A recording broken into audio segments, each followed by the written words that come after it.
این نوع ملخ حالا برای کشاورزان دهه سرخاب ناحیه فرخار به یک بلای عظیم تبدیل یافته است و به ده‌ها هکتار زمین کشت تهدید می‌کند.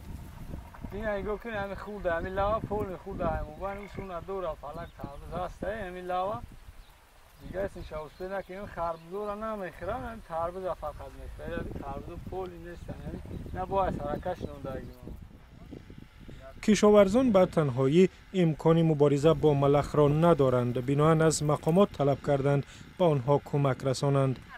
ایران یگان کس نیومد. گفتم مردا که مکی فقط ایدی خربزه و هندله و ایدی پمیدور ای او ایداده یه بار جمع شوند، همو خلق رایان در روی استول میشنن، اویلک میگیرن میخرن، یه بار جمع شوند حال زور دهقان ببینن.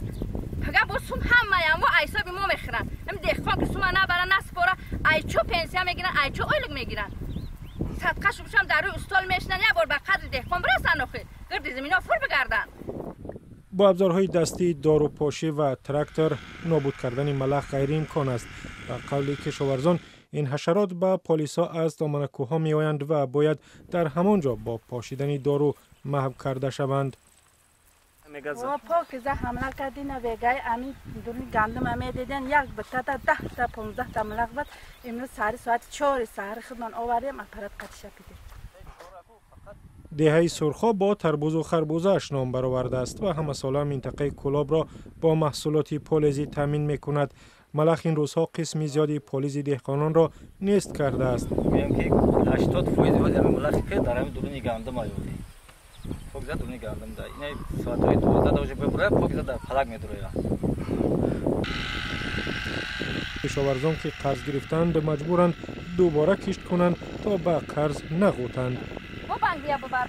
بود چی را بود فروشون بانک برام گفتم $1000 بانک گرفتم قرض رو. هممون 5000 تومان خودش $1000 میشه. ببینن امسال نشید دو همه را خود آینده ای بدتر میشه گشنگی میشه. کارخانه مسئول مبارزه با ملخ در منطقه گفته است که مبلغ برای خریدن داروهای ضروری را ندارد.